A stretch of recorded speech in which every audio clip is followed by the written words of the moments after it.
féminicide a été créé par des académiciennes et féministes américaines, et quelques années plus tôt.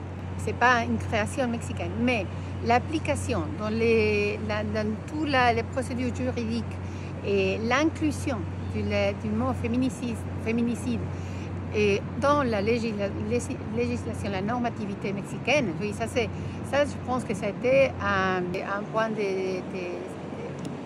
chute entre l'avant et l'après.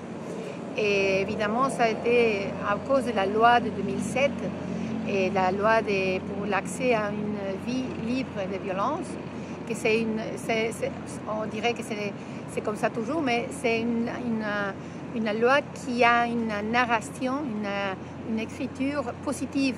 C'est-à-dire, ce n'est pas une loi contre la violence des femmes, c'est une loi pour la vie libre de violence, que c'est assez belle l'idée, et je pense que ça reste une utopie pour tous les féministes.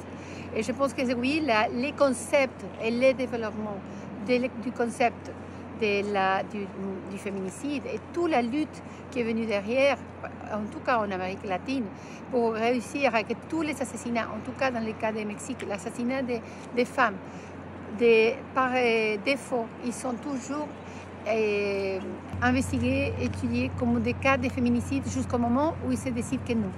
Donc ça, pour les féministes, c'était vraiment une réussite. Parce qu'avant, c'était l'envers.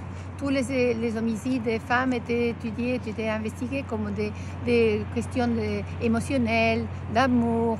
Et les hommes tuaient ces femmes parce qu'ils étaient trop amoureuses, ils ne comprenaient pas bien l'amour, crime passionnel. Et si vous vous rappelez, ils étaient toujours les dernières pages des journaux. Ils ont commencé à passer au début des journaux, et même avec beaucoup plus de force.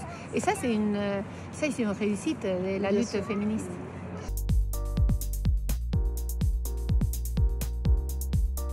C'est un changement culturel. Rita Segato, l'académicienne féministe et argentine, elle dit toujours qu'il faut aussi parler que les lois, ils ont un pouvoir pédagogique aussi. Donc on a cette force, non, de mettre ça dans la législation et parler de ça, c'est déjà un moment. De là à dire que ça a tout changé, non. L'Organisation des Nations Unies pour les femmes, il parle toujours de 10-11 femmes tuées par jour et pour des questions de genre, c'est-à-dire de possibles féminicides. Mais donc c'est énorme. C'est pas quelque chose qu'on voit passer comme un paysage. C'est quelque chose qui est dans nous. Et c'est quelque chose qui, comme dit le sociologue français Bourdieu, ce n'est pas quelque chose qui est conscient. Donc, partir du changement, du défi culturel que nous avons en face pour dire que la vie des femmes vaut autant que la vie de n'importe quel homme de ce monde, de cette planète, c'est déjà une révolution.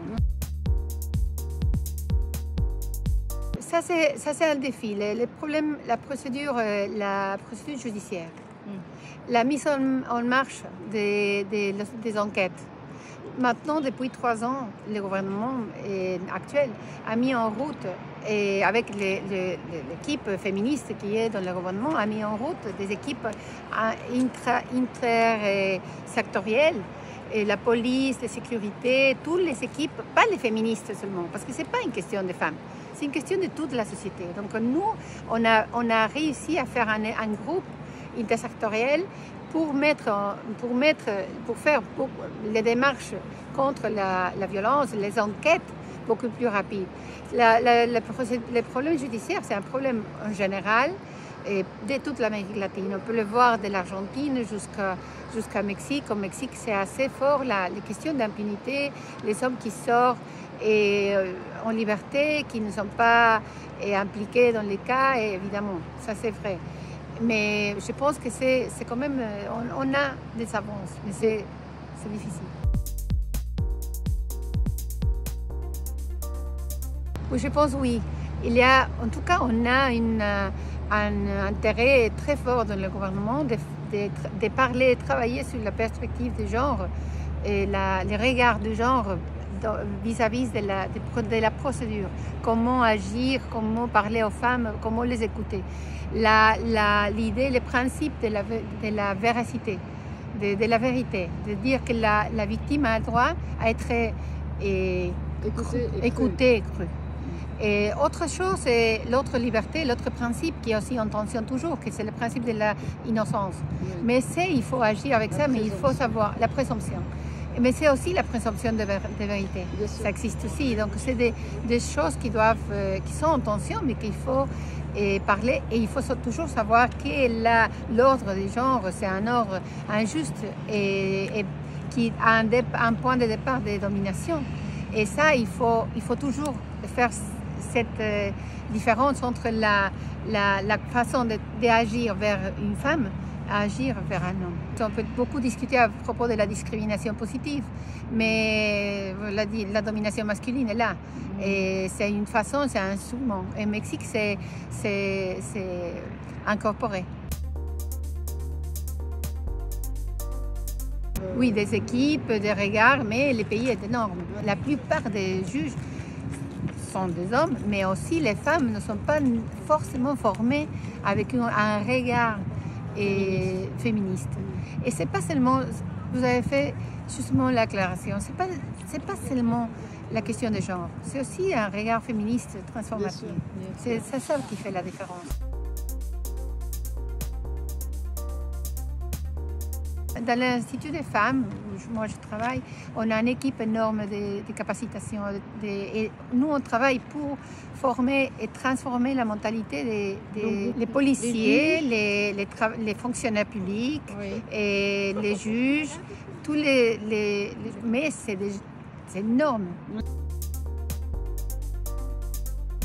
Il y a 10 ans, il y a plus de 10 ans peut-être, il y a eu déjà des courant des changements. Nous, au canton de l'Institut des femmes, on a les rectorats, on pourrait dire, des droits pour les gouvernements, pour l'État. Donc nous, on a ces pouvoirs sur les autres ministères et partis qui conforment l'État. Et ça, c'est-à-dire que ça nous donne certaines forces, disons, oui, expertise, oui, reconnaissance et force sur et les autres ministères, secrétariats, etc. Donc, pour faire ce travail-là.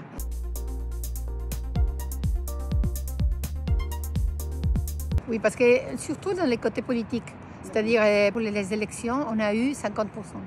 Et on a eu énormément de femmes maintenant. Il y a 7 gouverneurs de région, oui, 7.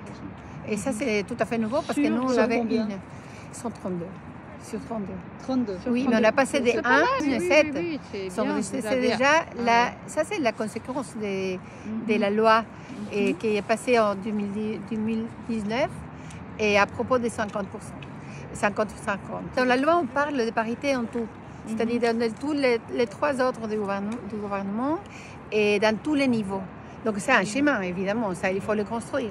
Mais si on pense qu'il y a quelques années, on parlait des quotas, et c'est vrai que la loi des parités, nous, on l'a énormément étudiée ici en France, l'année 2000, parce que vous avez eu la parité exactement de 2000.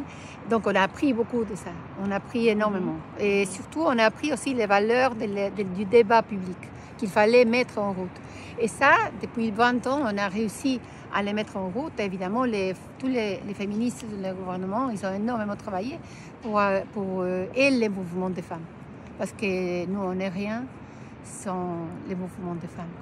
Et les associations, les mouvements féministes. On parle maintenant au Mexique beaucoup des féminismes, de plusieurs formes de féminisme. Rapide, oui, je trouve. Même, peut-être parfois, ça peut être trop rapide par rapport à la rapidité où la réalité avance. Je pense que les mentalités ne sont jamais prêtes pour les changements à faveur des femmes. Je pense que là, il y a un noyau de masculinité hégémonique dans tout. Si on voit les chiffres, moi je n'ai pas les chiffres dans la tête, mais ça c'est minimum. Et le nombre de femmes qui sont à la tête des grandes entreprises, c'est minuscule.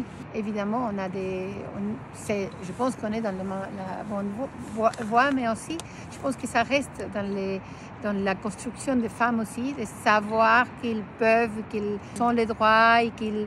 Et aussi parce que aussi l'inclusion financière, elle est minimale aussi pour les femmes.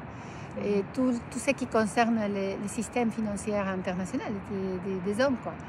Et là, les femmes d'aujourd'hui doivent apprendre les instruments financiers. Dans l'Amérique latine, la digitalisation est aussi traversée par la différence des genres. Qui a pouvoir à la connexion Internet ou les téléphones portables.